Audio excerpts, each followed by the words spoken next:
സ്തോത്രം. ദൈവം നിങ്ങളെ ധാരാളമായിട്ട് അനുഗ്രഹിക്കട്ടെ. സ്തോത്രം. നമ്മളൊരു കാര്യം ശ്രദ്ധിക്കണം.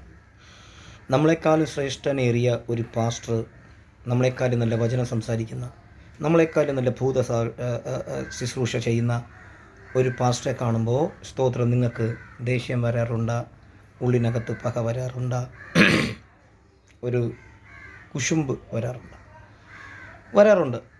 കാരണം അപ്പോസ്തല പ്രവൃത്തി നിങ്ങൾ വായിച്ചു നോക്കണം. അതിലെ 8-ാമത്തെ അധ്യായം 1 മുതൽ നിങ്ങൾ പഠിക്കണം. അതിനകത്ത് ശൗൽ ഒരുപാട് വീട് തോറും കയറിയിറങ്ങി ഒത്തിരി പ്രശ്നങ്ങളുണ്ടാക്കുന്നു. സ്തെഫാനോസിൻ്റെ മരണം, ഇതെല്ലാം അതിനകത്ത് കിടപ്പുണ്ട്. പക്ഷേ തിരുവചനം പറയുന്നു, തെറിച്ചു പോയവർ അവർ വചനം പ്രസംഗിച്ചു. ശമരിയ പട്ടണത്തിനകത്ത് ഫിലിപ്പോസ് ചെന്ന് ഒത്തിരി യേശുവിനെക്കുറിച്ച് പ്രസംഗിക്കുന്നുണ്ട്. അവിടെ ആഭിചാരം ചെയ്തുകൊണ്ടിരുന്ന ഒരു വ്യക്തി മാനസാന്തരപ്പെട്ടിട്ടില്ല, പെടുന്നത് പോലെ അഭിനയിക്കുന്നു. അവരെല്ലാവരും സ്തോത്രം സന്തോഷപ്പെട്ടു, വചനം കേട്ടു. ഹൃദയത്തിൽ നിന്നും ആ ഭയങ്ങളെയൊക്കെ മാറി.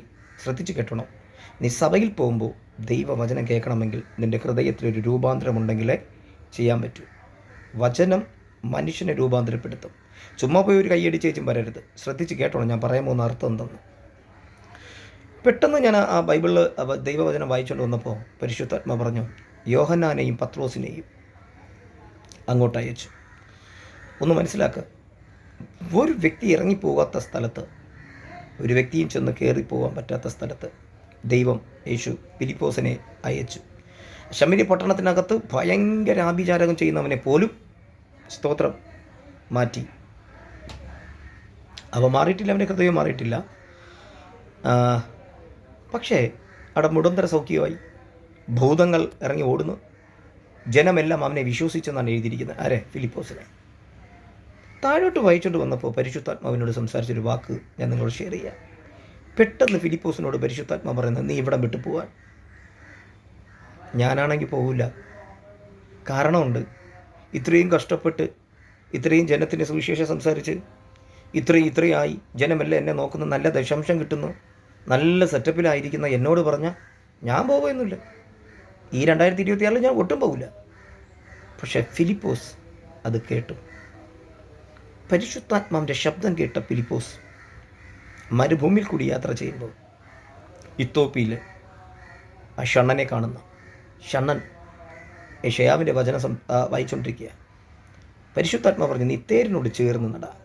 ഇതൊക്കെ ഒരു സ്റ്റോറിയാണ്, നമ്മളൊക്കെ അത് വായിച്ച് വിട്ടതാണ്. ശ്രദ്ധിച്ച് കേട്ടോ. എന്തുകൊണ്ട് ഫിലിപ്പോസേ നിൻ്റെ അകത്തൊരു കുശുമ്പില്ലാത്തത്, നിൻ്റെ അകത്തൊരു പകയില്ലാത്തത്? നീ എന്തിനാണ് യോഹന്നാനെയും പത്രോസിനെയും ക്ഷണിച്ച് ആ ക്ഷണനത്തിൽ അപ്പോസ്തലന്മാർ വന്നു, അവർക്ക് നീ ഇത്രയധികം ബഹുമാനം കൊടുത്ത്, ഹൃദയത്തെ തുറന്നു കൊടുത്ത്? എന്തിന്? ഫിലിപ്പോസ് പറയും, ഞാൻ പരിശുദ്ധാത്മാവിൻ്റെ ശബ്ദം കേൾക്കണമെന്നാണ്. സഭ പണിയാനല്ല, അകത്ത് വൈരാഗ്യം വെച്ച് നടക്കാനല്ല, മറ്റൊരു പാസ്റ്ററിനെ കാണുമ്പോൾ എനിക്കൊരു കുശുമ്പ് വന്ന് അമർന്നിരിക്കാനല്ല, ദൈവരാജ്യം പണിയാനാണ് ദൈവം എന്നെ വിളിച്ചിരിക്കുന്നത്. ഇതിൽ കൂടി കേൾക്കുന്ന നിങ്ങളോട് പരിശുദ്ധാത്മ പറയുന്നത്, നിങ്ങളെ വിളിച്ചിരിക്കുന്നത് ദൈവരാജ്യം, സ്വർഗരാജ്യം പണിയാൻ, സ്വർഗരാജ്യം പ്രസംഗിക്കാൻ, ക്രൂശിൻ്റെ അത്ഭുതങ്ങളെ പ്രസംഗിക്കാനാണ് നിങ്ങളെ വിളിച്ചിരിക്കുന്നത്. തമ്മിൽ തമ്മിൽ പ്രശ്നം ഉണ്ടാക്കാനും, ഒരു പാസ്റ്റർ ഇന്നൊരു പാസ്റ്ററിൻ്റെ നുണ പറഞ്ഞ്, കുശുമ്പ് പറഞ്ഞ്, പ്രശ്നം പറഞ്ഞ് സഭകൾക്കകത്ത് കലഹമുണ്ടാക്കാനല്ല ദൈവദാസ നിങ്ങളെ വിളിച്ചിരിക്കുന്നത്. നിങ്ങളത് ശ്രദ്ധിക്കേ. ഇന്ന് നിങ്ങളിത് ശ്രദ്ധിക്കാതെ പോകുന്നു. പക്ഷേ ഫിലിപ്പോസ് സന്തോഷത്തോടു കൂടി അവിടെ നിന്ന് ഇറങ്ങി തിരിച്ച്. കാരണം ദൈവം അവനെ എവിടെ ഉപയോഗിക്കണം നോക്ക്. അല്ല, ഞാൻ സൃഷ്ടിച്ച എൻ്റെ ആടുകളാണ്. എൻ്റെ ആടുകൾ ഇപ്പോൾ വല്ലവരെയും വചനം കേൾക്കാൻ പോയാൽ, വല്ലവരെയും കൺവെർഷൻ കേൾക്കാൻ പോയാൽ യേശുവിനെ വെട്ടിമുറിക്കുന്ന സ്വഭാവങ്ങളാണ്, അഭിഷേകത്തെ വെട്ടിമുറിക്കുന്ന സ്വഭാവങ്ങളാണ്, ശത്രുത കൂട്ടുന്ന സ്വഭാവങ്ങളാണ്. ഇതെവിടെ നിന്ന് വന്ന് നിങ്ങൾ എന്നെ കണ്ടുപിടിക്കേ? എവിടെ നിന്ന് വന്നത്? ദൈവം നിന്നെ വിളിച്ചിരിക്കുന്നത് ഭിന്നതയ്ക്കല്ല, ദൈവം നിന്നെ വിളിച്ചിരിക്കുന്നത് ഐക്യതയ്ക്കാണ്. ഫിലിപ്പോസ് പറഞ്ഞ, ഞാൻ ഈ ശമരിയ പട്ടണത്തിനകത്ത് വന്നത് എൻ്റെ ഇഷ്ടത്തിനല്ല, എൻ്റെ ചിന്തയിലല്ല, എൻ്റെ ശക്തിയിലോ എൻ്റെ ബുദ്ധിയിലോ എൻ്റെ ചിന്തയിലോ എൻ്റെ ഫ്രണ്ട്സോ എന്നെ വിളിച്ചില്ല.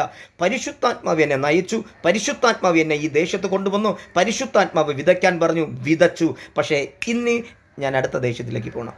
അതുകൊണ്ടാണ് യോഹന്നാനും പത്രോസിനെയും അപ്പോസ്തലന്മാർ അയച്ചതിൻ്റെ കാരണം ശമരിയ പട്ടണം ദൈവവചനം കൊണ്ട് നിറഞ്ഞു എന്ന് കണ്ടപ്പോൾ ഇനി പരിശുദ്ധാത്മാവിൻ്റെ ശക്തിയാണ് അവരുടെ ഹൃദയങ്ങളിൽ വരേണ്ടത്. ഹല്ലേലൂയ, സ്തോത്രം. അതുകൊണ്ട് നീ പാർക്കുന്ന ദേശത്ത്, ദൈവം നിന്നെ ആക്കിയിരിക്കുന്ന ദേശത്ത്, സ്തോത്രം, നിന്നെ കൊണ്ട് ചില കാര്യങ്ങൾ ചെയ്യിക്കുകയും ചെയ്യും. നിന്നെ കുറച്ച് നാളത്തേക്ക് മാറ്റി അതിനകത്ത് വേറെ അഭിഷേകം നിറയ്ക്കണമെങ്കിൽ വേറെ ആൾക്കാരെ, വേറെ ദൈവദാസന്മാരെ ആ ദേശത്ത് കൊണ്ടുവരുമ്പോൾ നീ പിറുപിറുക്കരുത്. നീ ആമേൻ, സ്തോത്രം, അവരെ പറ്റി അപമാനങ്ങൾ സംസാരിക്കരുത്. വെൽക്കം ചെയ്യണം അവരെ ഹൃദയം തുറന്നവരെ, നിൻ്റെ ഹൃദയം തുറന്നവരെ വെൽക്കം ചെയ്താൽ ആ പട്ടണം യേശുവിനാൽ പിടിക്കപ്പെടും. ഫിലിപ്പോസ് ഒരു കാര്യവും സംസാരിക്കുന്നില്ല, ഒരു കുറ്റവും പറയുന്നില്ല, ഒരു സമ്പത്തും അവൻ അവിടെ എടുത്തുകൊണ്ട് വരുന്നില്ല. അവൻ പരിശുദ്ധാത്മാവിൻ്റെ വാക്ക് കേട്ട് അവൻ ഇറങ്ങി തിരിഞ്ഞപ്പോൾ, സ്തോത്രം, ഷണ്ണനോട്, സ്തോത്രം, ആ വചനത്തിൻ്റെ ആഴം, പൊരുള് തിരിച്ചു കൊടുക്കാൻ പരിശുദ്ധാത്മാവ് അവനെ പ്രേരിപ്പിച്ചു. ഞാൻ കേൾക്കുന്ന നമ്മളെ പരിശുദ്ധാത്മാവ് നയിക്കുന്നുണ്ടോ? അതോ കുശുമ്പും വഞ്ചനയും, ആ പാസ്റ്റർ അത് ചെയ്ത്, ഈ പാസ്റ്റർ ഇത് ചെയ്ത്, എൻ്റെ ആടുകളെ ഓടിച്ചോണ്ട് പോയി, അവൻ്റെ ആടുകളെ ഓടിച്ചോണ്ട് പോയി എന്ന് പറഞ്ഞ് പിറുപിറുത്തിരിക്കണമെങ്കിൽ നോ, നീ പരിശുദ്ധാത്മാവിനാൽ അതിനെ ജയിക്കാൻ ശ്രമിക്കേ. ഈ അപ്പോസ്തല പ്രവൃത്തികൾ 8-ാം അധ്യായം മനസ്സ് കൊടുത്ത് വായിക്കി. വാക്കുകളാൽ, വചനങ്ങളാൽ ദൈവം നിന്നെ ധാരാളമായിട്ട് അനുഗ്രഹിക്കട്ടെ. നിനക്കൊരു ദേശത്തെ പിടിക്കാനുള്ള ഒരു അഭിഷേകം നിന്റെ മേൽ കിടപ്പുണ്ട്. അത് നീ കളയരുത്. എത്രത്തോളം നിനക്ക് പരിശുദ്ധാത്മാവിനാൽ ഇരിക്കാൻ പറ്റുമോ അത്രത്തോളം ഇരുന്നാൽ അതേ അഭിഷേകമുള്ള പാസ്റ്റേഴ്സിനെ നിൻ്റെ അടുക്കൽ വരുത്തും, വന്നിരിക്കും. ഒരുമിച്ച് പ്രാർത്ഥിക്കും, ഒരുമിച്ച് നിൽക്കി, സ്വർഗരാജ്യം പണിയെ, ആത്മാവിൽ നിറയും. യേശുവിൻ്റെ നാമത്തിൽ നിങ്ങൾ അനുഗ്രഹിക്കുന്നു. ഒരു അനുഗ്രഹമായി മാറട്ടെ. ആമേൻ, സ്തോത്രം.